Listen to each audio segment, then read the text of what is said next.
good afternoon and welcome to Match of the Day in rather unfamiliar surroundings. As you'll see, I'm outside the hotel in Solihull where the Football League chairman of the 92 clubs are gathered together discussing the problems of the game of football and a policy for future years. I can tell you that those discussions up to now have been most optimistic and very constructive, and I myself am quite excited about it. They're going on now for maybe another hour while the programme's running, and at the end of that time we hope to bring you further news. But meantime, back to Bob for the action. Well, there's obviously great interest in the outcome of the Football League seminar, and Jimmy will be back, hopefully with League Secretary Graham Kelly later. We'll also be bringing you details of today's transfer news concerning Tottenham's Terry Yorath, who could be returning to his former club at Leeds United. And Leeds, in fact, feature in one of our games today, which enable us to assess the quality of football in 3 divisions. Leeds versus C. Palace comes after our mini-match, where we see the problems facing that once successful club Burnley, who for the first time in their history are in Division 3. But we start with yesterday's sensational second division action at Stamford Bridge between Chelsea and Newcastle, 2 clubs who've recovered well after a bad start to the season. Your commentator, John Motson. This Chelsea side have taken 14 points from the last possible 16. A run of 6 wins and 2 draws, which has sent them hurrying up the second division table from 20th to 5th. So they're expecting a big welcome from the Stamford Bridge crowd.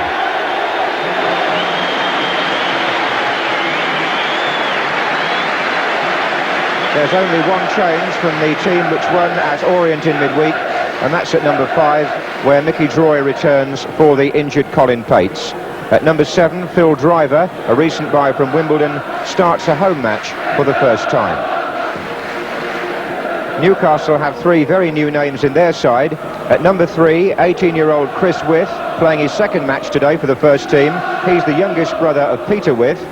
Number 6, Bruce Halliday, is 19 and making his league debut this afternoon.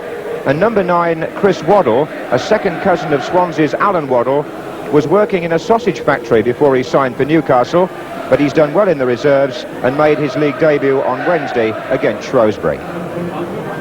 It's exactly a year ago this week since Geoff Hurst was confirmed as manager here at Chelsea, with Bobby Gould as his assistant. Their team missed promotion on goal difference last season.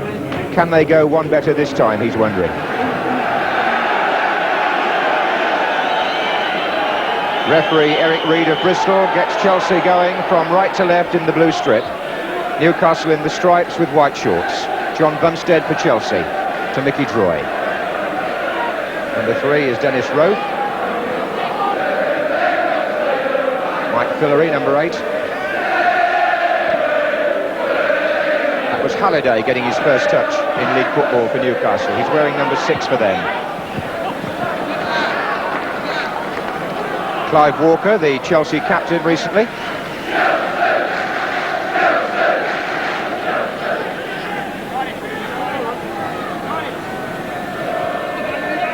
Billy Rafferty to Cartwright. Martin, Carney. There's Waddle. That was away by Nutton.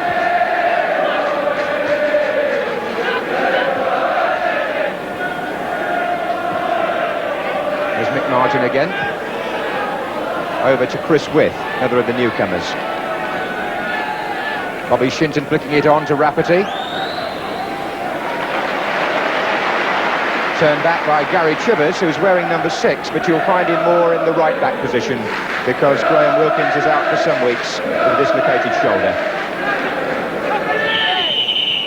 This time it's Colin Lee who's penalised, been in good form recently for Chelsea.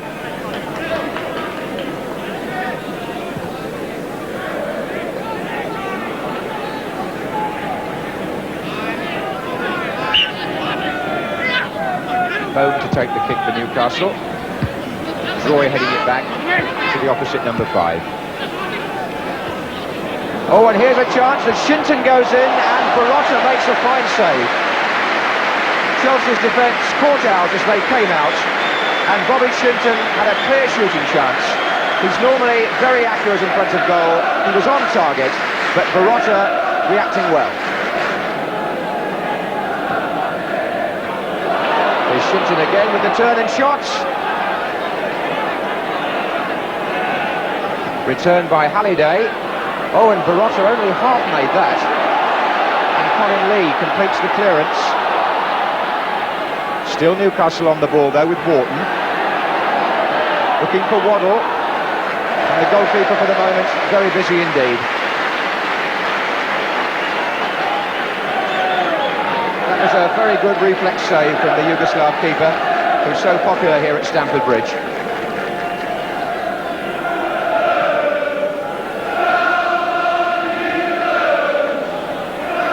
Lee, Bumstead, Guillory. Looks for Rhodes Brown on the inside of Steve Carney, who intercepted well.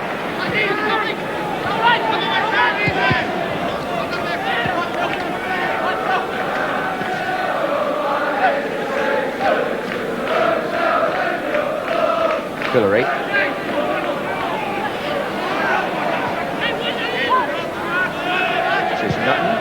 Good ball. Driver. Two newcomers to the second division there, Driver and With. Lee! Colin Lee scores for Chelsea.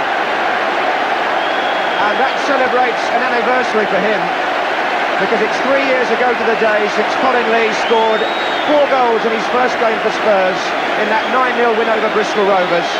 And this afternoon he scores one for Chelsea to put them in front against Newcastle. It's Lee's 8th goal of the season for Chelsea, and puts him out on his own now as their top scorer. It was made by Driver, who got the better of Chris With, crossed from the right, and Lee's header absolutely simple. But here's Waddle for Newcastle, looking for Wharton. He's found him. Corner.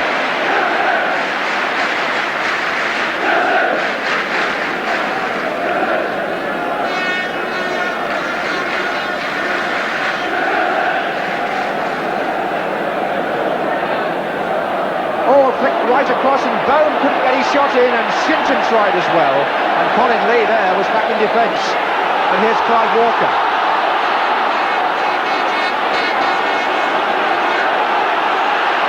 Good ball to Driver, and Driver sees his shot come off the feet of goalkeeper Carr.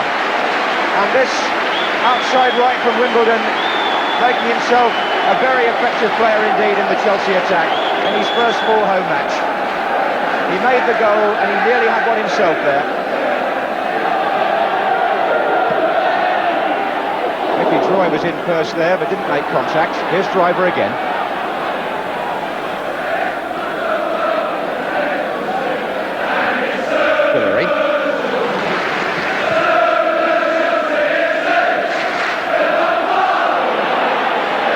This is Walker trying to put Bumstead through.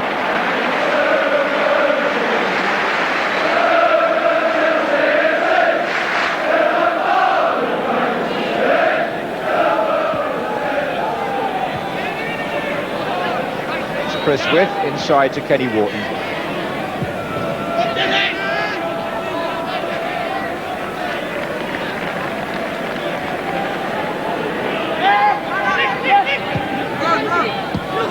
Carney.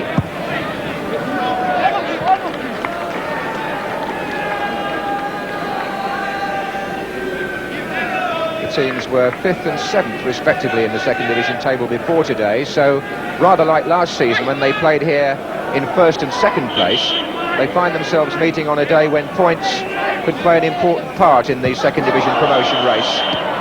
That's a foul by Carney on Rhodes Brown. Two famous clubs, Chelsea and Newcastle, both yearning to get back into the big time.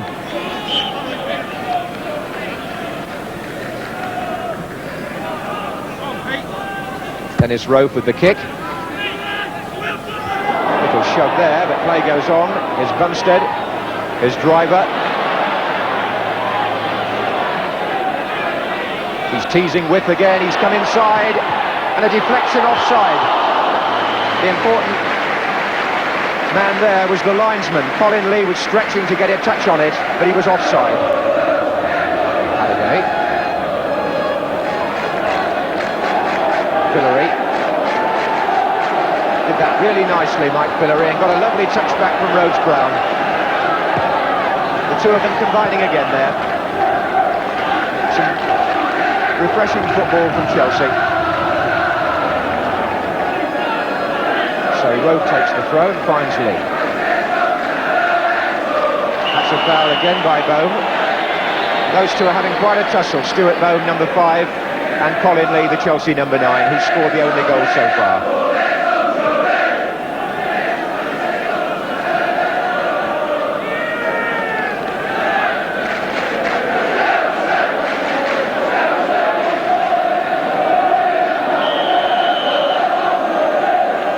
Pillory's shot, it's in. So simple from Mike Pillory. That's his second goal of the week. Marotta celebrates. Pillory scored from further out than that at Orient on Tuesday night. Scores again today. A left foot shot, beautifully placed from the free kick into the corner of the net. And in trying to save it, the Newcastle goalkeeper Kevin Carr was actually injured. After attention from the Newcastle physiotherapist Brian Collins, Kevin Carr is able to carry on. But his side are 2 goals down, and Chelsea will take some stopping or some catching now in this mood.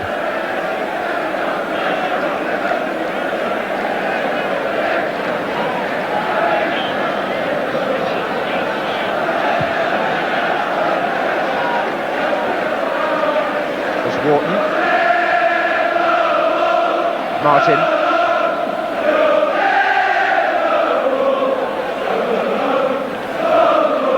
Chivers. Confidence spreading now through the Chelsea side, but Newcastle, knowing how important it is to come back quickly, have got Waddle in possession here. Ball was out there.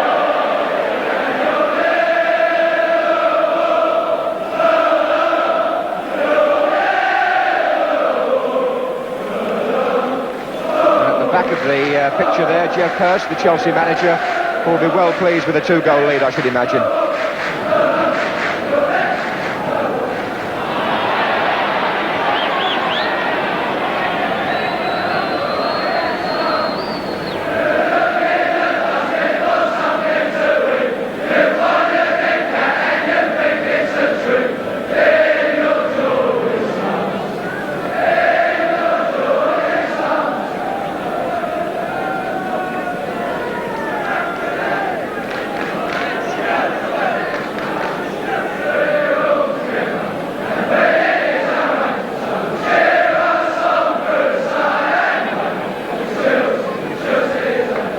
Rhodes-Brown, Pillory in space, well found too, lovely pass, and player out to the right is Driver. Good move this by Chelsea. Pulls it back, Pillory! Can't save Walker! Walker put the ball in the net. Slight argument after he'd scored with Nick Martin, I think, but it's 3-0 to Chelsea. And again, Driver initiated the move on the right. The ball pulled back for Pillory to shoot. And when it came back off the goalkeeper, Clive Walker made it 3-0. So Chelsea already have equalled their best winning margin of the season here at Stamford Bridge. They beat Grimsby 3-0 in their last home game. They lead Newcastle 3-0 in the first half today.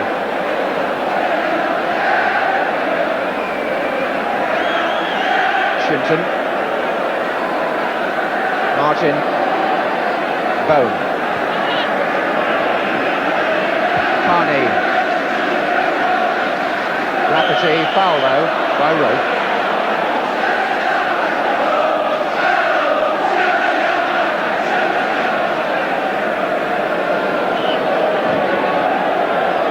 Bone is up there, good save Marotta. Stuart Bone's header shakes his head slightly, it was going in I think, and Marotta fingertips over the bar.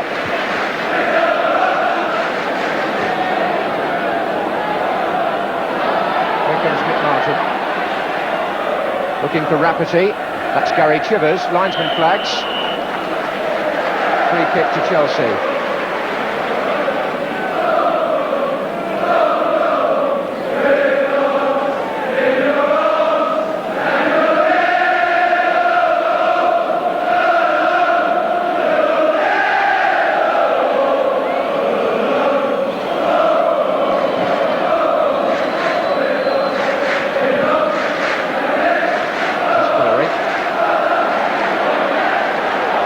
Beautiful play again from Mike Villeray, and look at that from Driver. Lee! Oh, good save by Carr. That looked like 4-0, and Colin Lee's second. Lovely cross by Driver, header by Lee, and Carr a very, very good save.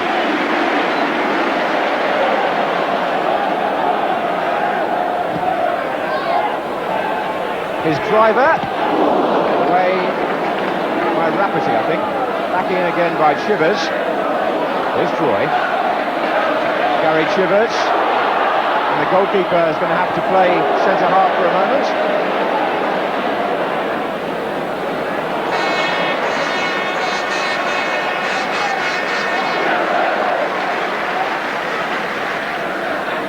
There's Roth.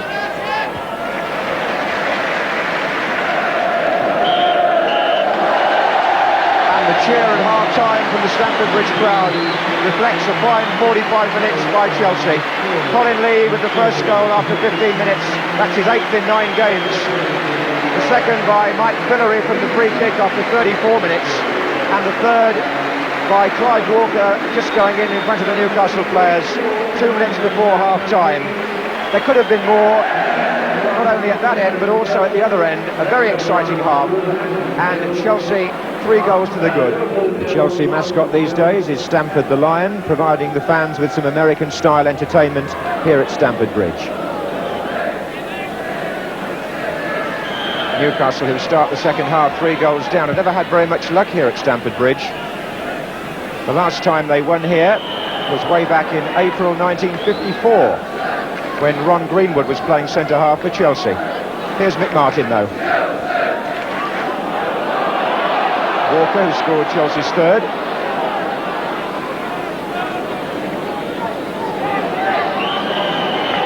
This fixture over the years has tended to produce a lot of goals. I well recall my father bringing me to a match here some years ago when Chelsea beat Newcastle 6-5. So perhaps it's one of those matches which seem to produce the goals. 3 so far for Chelsea today. Here's Driver. Lee going in. Oh! Well, it does produce the goals, doesn't it? And Colin Lee has got 2 today now. And again the supply line was this outside right field Driver. What a match he's having. So much is emanating from the Chelsea right. Driver in possession again, got the ball across, and Colin Lee put it away, making it 9 now for him in the last 9 games. That was 48 seconds into the second half on the watch, and Chelsea have equalled last year's score here against Newcastle, and the game ended 4-0. There's an awful long way still to go today.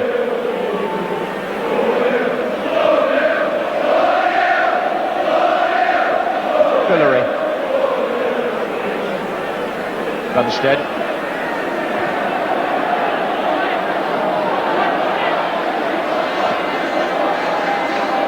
There's Nutton. Morons is the referee, and Newcastle have a break, and Barotta is miles out of his goal at the moment. He's going back now.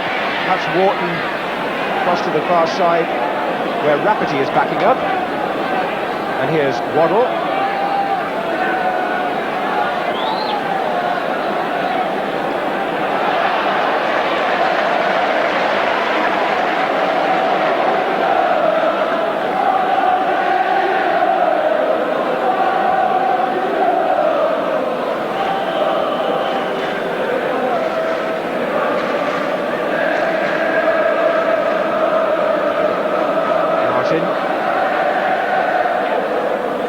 Shinton.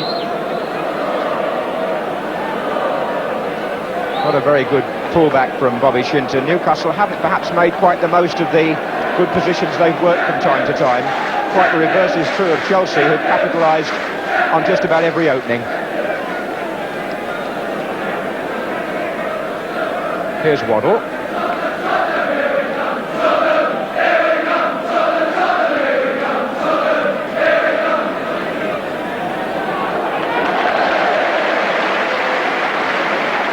Doing quite well to turn that in from a tight angle there, Chris Waddle.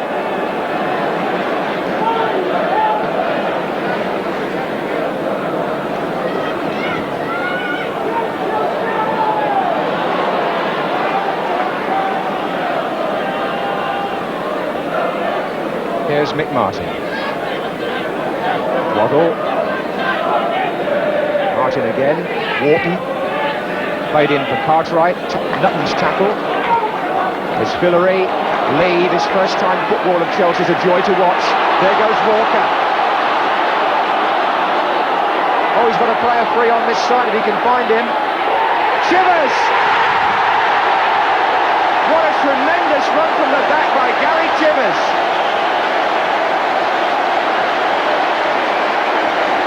That was superb football by Chelsea again. It started off with Walker laying the ball back. Lee was involved then. Fillery played the ball down to Walker. Walker made the space, and Gary Chivers had come, well, how many yards? Over half the length of the pitch, certainly, to make it 5-0 to Chelsea.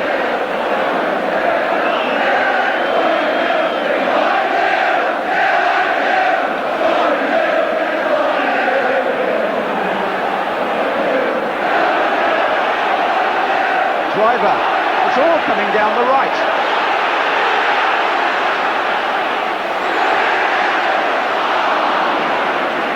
Rose Brown.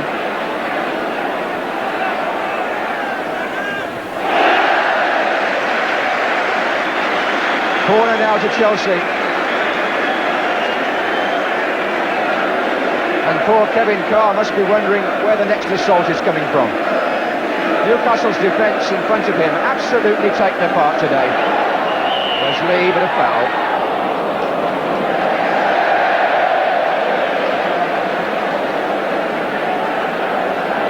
This is the biggest pasting that Newcastle have taken since Arthur Cox on the left there in the raincoat became manager. It is a pasting at this stage of the afternoon, without a doubt. That was Droy.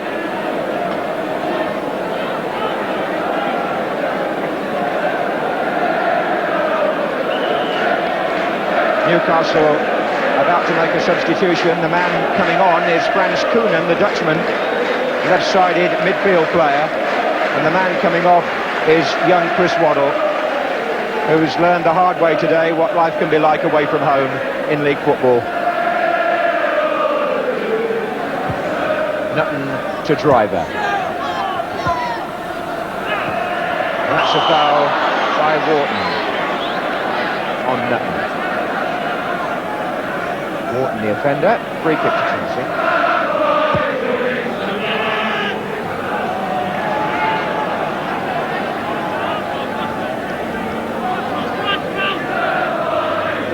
This is Frans Koenen for Newcastle. The man running is Rafferty, and look where Barotta is now. Oh, nicely done. He's back in his goal now to take the back pass, but the Chelsea crowd really enjoy those moments of exhibitionism from Petar Barotta. Walker.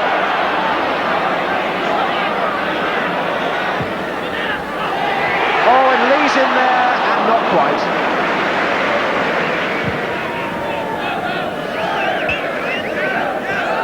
Now Billy Rafferty tangling with Mickey Nutton.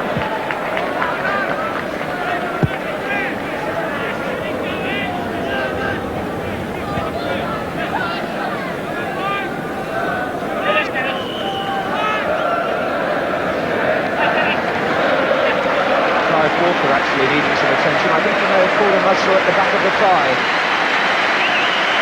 Obviously feeling the back of the leg there.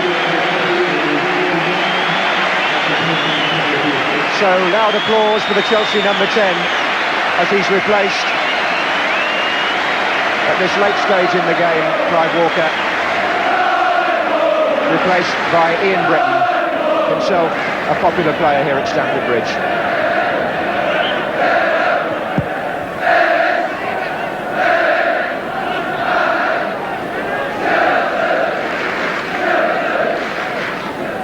The Chelsea manager making a late appearance on the touchline.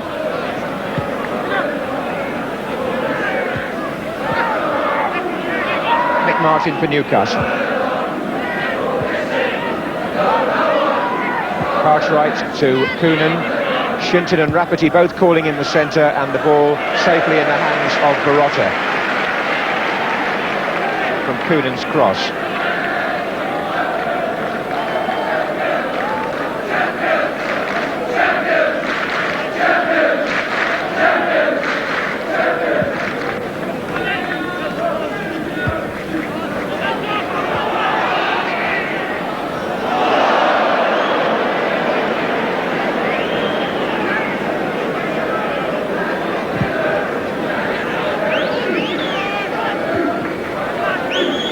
And here comes Cartwright, trying to go past Grove, and the referee again very close.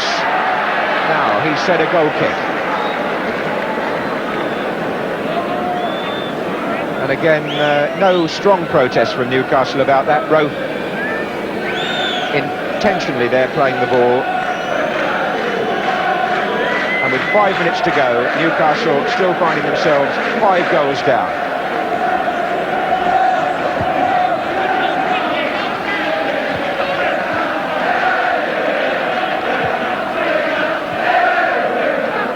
Billy Rafferty to Mick Martin.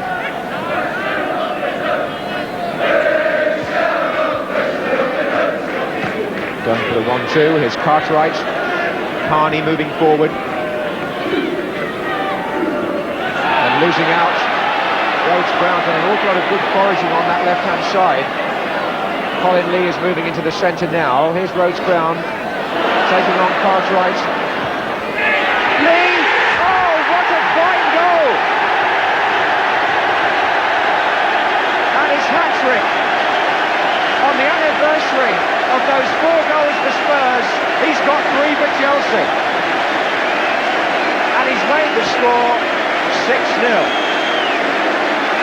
A credit first of all to Peter Rhodes Brown for a tremendous piece of foraging down the left-hand side, winning it, running with it, holding it, finally delivering it. Colin Lee flung himself forward to head it in. And Chelsea just putting the cap now on a really fine performance. An offside decision there back in the Chelsea penalty area. Swinton, Coonan, With, and won back by Gary Chivers.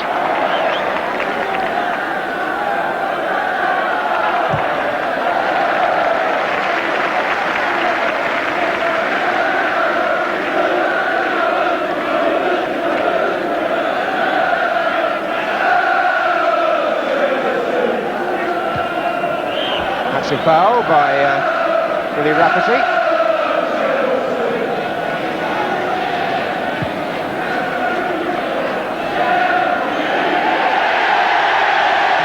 Huge roar greets a fine Chelsea performance. Bobby Gould and Jeff Hurst can afford to feel well pleased this weekend. Chelsea winning by 6 goals to 0 to take their current record to 16 points out of 18. 7 wins and 2 draws, but Jeff Hurst can reflect there on a performance which had plenty of First Division promise in a Second Division match. And that magnificent win lifts Chelsea into 3rd place in the Second Division behind Notts County and West Ham, both of whom are currently enjoying great success themselves. Well, as John Motson said, the quality of some of Chelsea's forward play was quite outstanding. And at the centre of it was the hat-trick man, Colin Lee, who almost 3 years ago to the day had an unbelievable debut for Spurs against Bristol Rovers. Here's Hoddle. Moore's got up there. Lee got it! Lee climbed it. There's Pratt getting in. Lee is there again. It's going to come to Taylor now. It's come to Lee. Well, on that day at Tottenham 3 years ago, Colin, you were holding the match ball, and here we are at Stamford Bridge, and you've got the match ball again. But what's happened to you in those 3 years? Well, I was in and out of the side at Tottenham, so you know, I thought to myself, a clean break, get away from Tottenham, try and come to a side where I could play in the first team regularly. It didn't go right for me at first. I had a hamstring injury, which kept knocking me back in training and everything, and I couldn't get into the games or nothing. This lasted for 6 months, and in the end I had to sort of perform my own operation by breaking the hamstring down completely, and ever since I've done that I've been playing, and things are going quite well now. Well, more than quite well. 10 goals in 9 games. So what's been the reason for this prolific form? Well, I think a lot of the credit's got to go down to the other players. I mean, we are playing as a team now, whereas before we were playing as individuals, really. And now he's introduced the 2 wingers, which are filling into the midfield, and I seem to be getting more service, and I think the understanding with Clive Walker up front now is coming off quite well, and I'm enjoying the game. I think that's the most thing. I'm enjoying it at the moment. A great day for Colin Lee, and I must say, in the modern game, how nice it is to see a side play with two wingers. Well, now a mini-match and a visit to Burnley, one of the founder members of the Football League, who for the first time in their illustrious history find themselves playing in the 3rd Division. Reporting from Turf Moor, where the visitors yesterday were Brentford, is Alan Parry. When most of the present Burnley side were born, this famous old ground was full for almost every home match. 20 years ago, Burnley were one of the game's major powers. 1st Division champions in 1960, runners-up for the title, and FA Cup finalists 2 years later. The names of the Burnley stars of that era are part of football's folklore. John Connolly, Jimmy McIlroy. Good piece of goalkeeping there by Greg, and it's a wonderful goal. Ray Pointer. And Pointer there through on his own. And it's the first one, a wonderful goal by Pointer, a wonderful goal. And the craggy Brian Miller. Down the line to Pointer, going to hard across the goal. Once again McIlroy's onto it, has plenty of time, clips it across the far side. Miller that's up there to nod it in. Well, 20 years on, Miller, a Burnley man born and bred, has become the club's manager. But Burnley have fallen into decline, and for the first time in their history, they're in the 3rd Division. Well, they don't talk much now about 1960. It is difficult, you know. I mean, we have a magnificent ground here. It's cost a lot of money. A lot of things have happened in the last 10 years. I think possibly if we can get a fair side together, the crowds will improve. It's a very small town, small population, but I think, basically, I think in the future we can hold our own. The great thing about Burnley is that it's a kind of club that seems to breed loyalty, because you're by no means the only former player who's associated with the club today. No, this has been a kind of tradition through the years. Working with me, I've got Frank Casper, who was a player here, centre forward, and Ray Pointer, who was a teammate of mine in the 60s, and also Arthur Bellamy. And we've got a coach who was in the 1947 Cup final side, George Bray. And it must be nice to know also that you have a fantastic loyal support in the town, just waiting for success to come back again. Yes, well, we've got a lot of loyal supporters in Burnley. I think, if I'm right in saying this, that we do have cup tickets for pensioners. And there are a lot of the older people who watched us in the 60s, even before that, come still to watch us. Well, how long have you been a Burnley supporter? Well, I would say 40 years anyway. Yes, 40 years. How old were you when you first came along here then? Well, I was just leaving school, 16, 17, when I first started watching Burnley. When they dropped into the 3rd Division, weren't you tempted to say, that's it, I've had enough, I'm not following the club anymore? Oh, yes, I was. So it was very depressing at that time, I must tell you. But I thought, well, somebody's got to support them, and if we all said that, there would be nobody on the ground, so we decided... There seems to be something about the club that makes people very loyal to Burnley. What is it? Well, I don't know. I really can't tell you that. There is for me, anyway, because I've always been a Burnley supporter, so I wouldn't be interested in watching anyone else, whatever division we were in. I think I'd have to come on if we were in the 4th Division, let's put it that way. Well, despite that kind of loyalty, gates are low at Burnley these days, and like most clubs, they have to rely heavily on their thriving lottery to keep the finances sound. And typical of Burnley's family spirit, two former players, Peter Kippax and Jock Aird, are only too pleased to help out. But the key to Burnley's future must lie on the field. Brian Miller has got together a blend of young players and experienced internationals like Martin Dobson and Tommy Cassidy. And their experience was to prove vital against Brentford, who suffered a setback just before half-time. Fox is there again for Burnley. Plenty of men inside the penalty area here. He finds Hamilton. Well, I think the referee had already blown for infringement. Indeed he had. Points very firmly to the penalty spot. The Brentford players furious, but the referee is quite adamant. So Martin Dobson, who's already scored twice from the penalty spot this season, will try to make it 3 out of 3. Well, that was effective enough. And Brentford will continue to argue about the award of that penalty. The referee wisely has got well away from the Brentford protests. And Dodson striking the penalty sweetly high into the net, and Burnley go one up.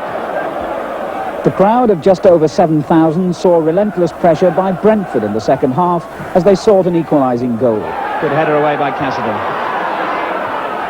Harris turning it back for Crown. On again by Shrub. Dobson's header away. Smith. It'll break for Hill. Charge down. And still the pressure from Brentford. This is Harris. Only players getting in each other's way in the end. And Scott's back to help out. Salmon will keep the pressure going though. What a fine effort by Cruz. And their pressure has been so great in this second half that Burnley are grateful to be holding on to their one-goal lead. Dobson for Burnley. Lovely ball to Laws. And in the middle here for Scott to pick out. Cruz clears only to Kavanagh. And Brentford pay the price for all-out pressure. When Burnley broke, they broke quickly. And as Scott turned the ball in, Cruz could only deflect the ball into the path of Phil Kavanagh, who made no mistake to send Burnley into a 2-goal lead.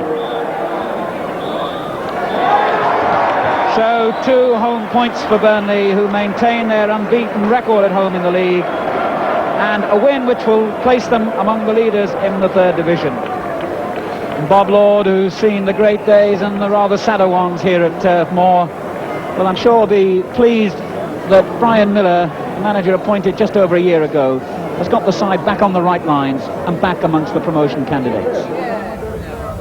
Well, Martin, 2 valuable points that keep you up amongst the leaders. Do you think this side is good enough to get Burnley into the 2nd division?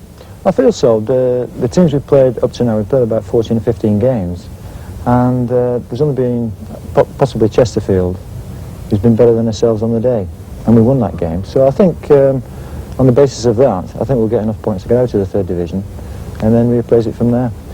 And knowing the setup here as you do you feel the atmosphere and everything is right within the club for Burnley to go all the way back to the 1st division again one day? Well, that is a long step ahead. It is somewhere in the future. We've got to be convinced and confident in our own minds that we are good enough to get back in the 1st division. It's going to take a long time, but all being equal, the most important thing from our point of view this season is to get back in the 2nd division, and then hopefully the crowds will come back into the ground. I mean, if we can average about 15 or 16,000, there's no reason why we can't go on further from there.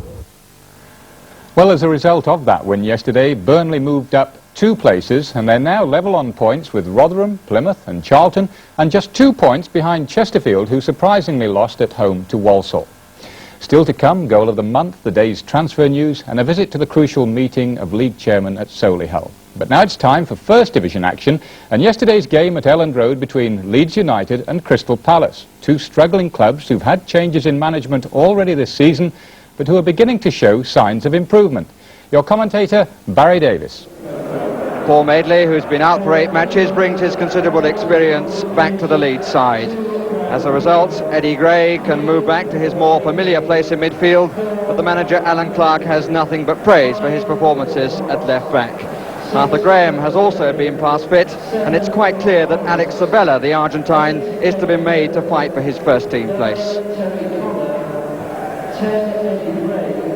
Ernie Whalley fields an unchanged side, a side indeed that has a 100% record since he succeeded Terry Venables, 2 home wins. But away from home, they've yet to gain anything, but even so, the manager says they've come here to look for a win. The match offers a considerable contrast in managers. Alan Clark at 34, the youngest in the 1st division, here very much by popular demand, and as he was as a player, determined to be his own man. Ernie Whalley is now 47 years old, has been around the game a long time, was with the Tottenham push and run outfit, then to Arsenal, then to Crystal Palace, where he was manager both of the youth side and the reserve side, but now gets his chance in the big time. The referee is Malcolm Heath of Stoke-on-Trent. Leeds United's home record under Alan Clark, 2 wins and a draw, 2 goals scored, none conceded. But they've lost 2 away games in a week. Wolves and Nottingham Forest. Leeds in the all-white strip. Crystal Palace in blue with the sash-looking diagonal stripe. Here's Terry Fenwick. And Carl Harris quickly goal side. Nicholas. Connor. Flynn.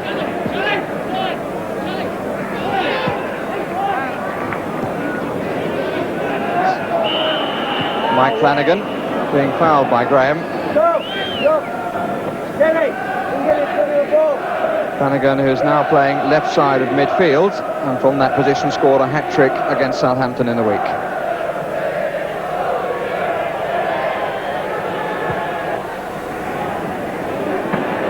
Played by Vince Hilaire and Kevin Hurd. And already in the start, the amount of work that Leeds United are prepared to put in is being clearly shown. Connor. Flynn. Oh, well saved by the keeper. It was a really nice try by Brian Flynn. The ball ran kindly to him, but he was clearly trying to rob Barron, who had come forward. And the goalkeeper moved his feet very quickly to cover in time.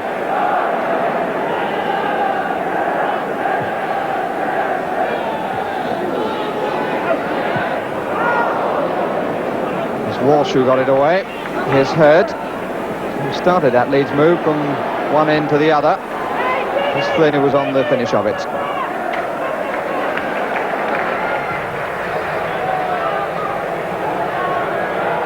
Here's Eddie Gray. Hurd now with room to cross. On by Connor. Barron available, but did it go for the corner? No, play on. Well, Barron, who hasn't missed a game for Palace, nearly missed the League Cup match at Tottenham. It was reinstated when John Barry didn't want to play.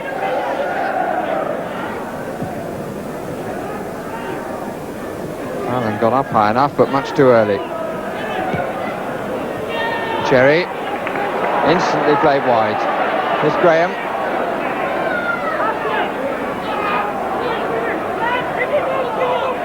Greenough. That's nice into Flynn. Connor. Oh, fine goal. Really fine goal. The goal getting the applause that it deserves. Really good build-up. Graham Greenough, who played it nicely through to Flynn, who was able to feed Connor, who stuck it wide of Paul Barron's left hand. Really very, very well worked goal. 11 minutes gone, and Leeds in the lead. It's Flynn. Graham. Taking on Fenwick, Francis behind. And that's a corner.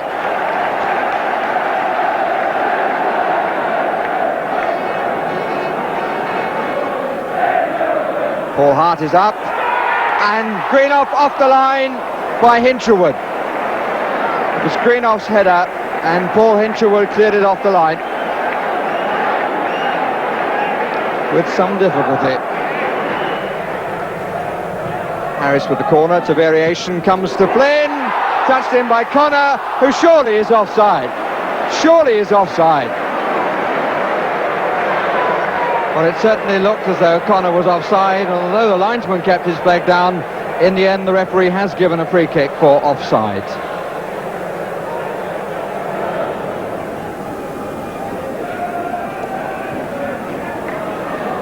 Gray.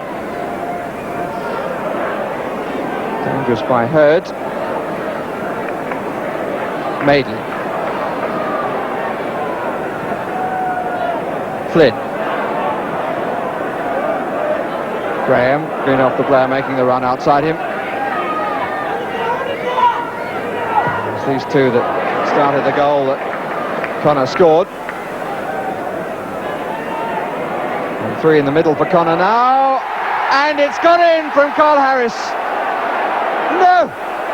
Well, the referee looks down, the linesman is absolutely level, and no goal.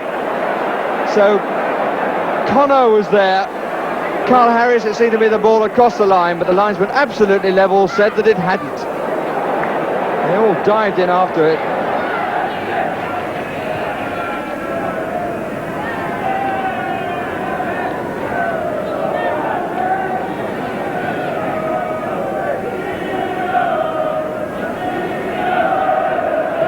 Francis, Clive Allen. No mean turn by Clive Allen. He thought he may have had a deflection, but the referee thought otherwise. But that's really an example of Clive Allen's ability. He hasn't really been in the match, and for the fact that that didn't get a deflection, it seems that Ian Walsh has said something too much for the referee's liking. That rasping drive by Clive Allen, which earned Ian Walsh a booking for complaining that it should have been a corner, was the last incident of the first half. We pick up the match now 4 minutes into the second half, and Crystal Palace have had to bring on their substitute Steve Lovell in place of Jerry Francis, who was feeling faint. Flanagan. Really rasping effort from Mike Flanagan. It's very clean. And he gets a corner for it.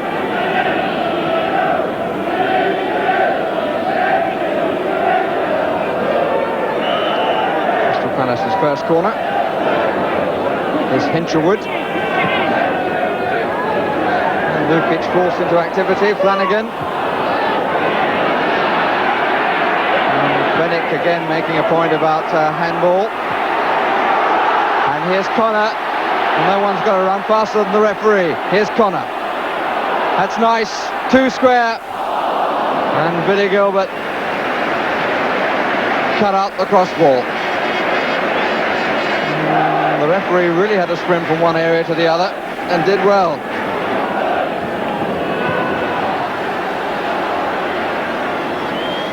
This is Graham. And Graham on the outside line going well.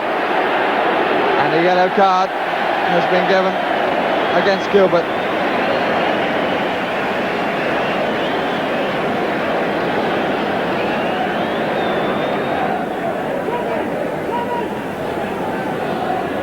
Leeds have got 5 players to run away from us as we look. Harris has now got to the near post. Field back to Flynn and hit the woodwork. And the referee making quite sure where the ball came back off, and in fact pointing to the stanchion, but it hit the stanchion on the outside and not on the inside. Come on, now let's go. It's over. It's over. Distance. The shirt tugging by Harris. And the final whistle has been blown. The third victory for Alan Clark, and the third by a 1-0 scoreline. The goal scored by Terry Connor in the 11th minute. And looking back on the match, it can be seen that that move was much the tidiest and most considered thing that happened during the 90 minutes. 1-0 to Leeds United, and a first defeat for Crystal Palace under their caretaker manager, Ernie Whalley. Well, I'm quite sure Leeds' new manager, Alan Clark, will be satisfied with 2 points. He's already stated that getting results is the only thing that matters to him just now. And to help get Leeds out of their current predicament, it seems Clark is set to pay around £300,000 for Terry Yorath, currently injured and out of the side at Spurs. The two, of course, were formerly teammates at Elland Road at a time when Leeds were one of the most feared teams in the country. He finds Yorath. Good play by Terry Yorath. Oh, and a fine goal too. What about that one? Well, there still appears to be some confusion about Terry's return to Elland Road, with Alan Clark denying any approach today, but Spurs manager Keith Birkinshaw believing the deal is on. Well, if Yorath does rejoin his former club, it will be Alan Clark's first signing since succeeding Jimmy Adamson as manager. I know more sensible transfer fees is one of the points and the discussion at the two-day seminar for Football League chairmen, which began this morning in Solihull. The purpose of the meeting is to discuss the many problems currently facing football. And to find out what's happened today, let's join Jimmy Hill, who has with him Graham Kelly, the Secretary of the Football League. Graham, are you pleased with what happened today? Very pleased indeed, yes. I think it was one of the most progressive meetings. In retrospect, it'll turn out to be one of the most progressive meetings that the League has had for many years. I'm very optimistic about the outcome. That's good news to start with, but what things can the fans expect as a result of today's meeting? Well, as a first step, there was a very real awareness of the need for change. As a first step to bringing adventure back into the game, the clubs feel that they should go for 3 points for a win and 1 point for a draw. So that's the first thing that's high on the agenda for the management committee to bring in. Yes, to encourage attacking football. To encourage attacking football, to bring flair back in and to try and take a little bit of the fear out of the game. Bearing in mind that these are only recommendations today, we haven't been making decisions, we've been talking about the problems and trying to find some indications about how we can move forward. Yeah. But on the other hand, the response was so overwhelming to some of the things, you would expect them to be put into legislation by next season. I think so, yes. Yes, there was a very firm response to so many of the topics that we talked about today. What else was there? Transfer fees, there was something on that, wasn't there? Transfer fees were talked about, yes, and the indication here is that at least half the transfer fee should be paid on the nail, cash payment on the nail, for 50% of the fee, with the balance to be spread over a maximum period of 12 months. The period of the season, that was another thing? Period of the season, yes, there was a very strong, in fact, I think it was more or less unanimous that we were starting the season too soon. Also that we were bringing in the season in dribs and drabs. We were fragmented with the League Cup starting before the main championship. And the feeling was that we should endeavour to get a September to May season. September to May season to give people a rest and recapture their appetite during the summer. Yeah, we feel that we've reached saturation point in many ways and their appetites are no longer there at the start of the season. And we think that, you know, this is something we should be looking at. Hooliganism? Hooliganism, yes, we spent a long time on that today. The League's taking a very firm line on that. We're joining with the FA in making recommendations to the government that we need cooperation on this. We can't do it all ourselves. We've done so much within football, we've done so much and we've spent so much, but we need more help from government, we need more attendance centres, we need magistrates to impose maximum rather than minimum sentences. And one other thing about weekends, the club's going to have the opportunity probably to play a match when it likes over a weekend. That also was a firm feeling of the meeting, that clubs should have the option to play whenever it wishes over the weekend at a time when, you know, people want to come and see them. Well, Graham Kelly, thank you very much indeed. I know you didn't believe it was going to happen, and neither did I, but that's a marvellous day, I think, for football, and it means you're going to get better value next year. Bob. It sounds great. Thanks, Jim. And now the October Goal of the Month competition and a chance to win £100 worth of premium bonds if yours is the first correct postcard drawn out of the bag. I'll tell you how to enter after we've seen the goals, starting with goal A, scored by Arnold Muren for Ipswich in the recent League Cup replay against Norwich. Muren waiting for Ipswich here with Tyson. Lovely play by Tyson. Look at that. That's superb, and he's going to set somebody up here. It was Muren!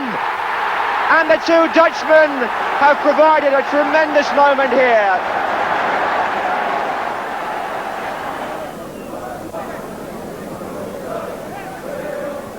Flynn, what about that for a bit of skill? A lovely chip and what a goal! What a goal by Brian Flynn.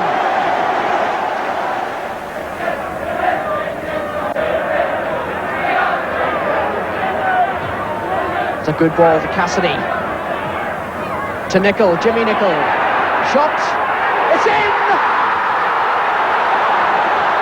Jimmy Nicol's first goal for Northern Ireland.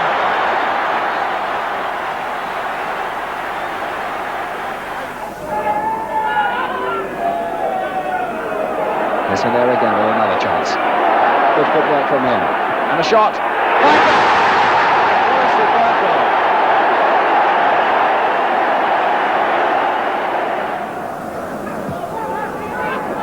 Lloyd. He does like to do that, and he often does it very well too. Here's Mills. That's a good effort, and that's a fine goal.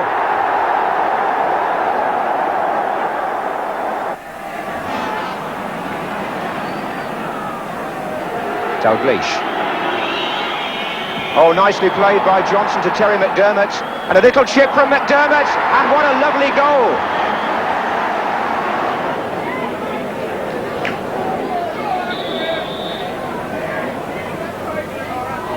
And he hits it well. Oh, what a screaming goal!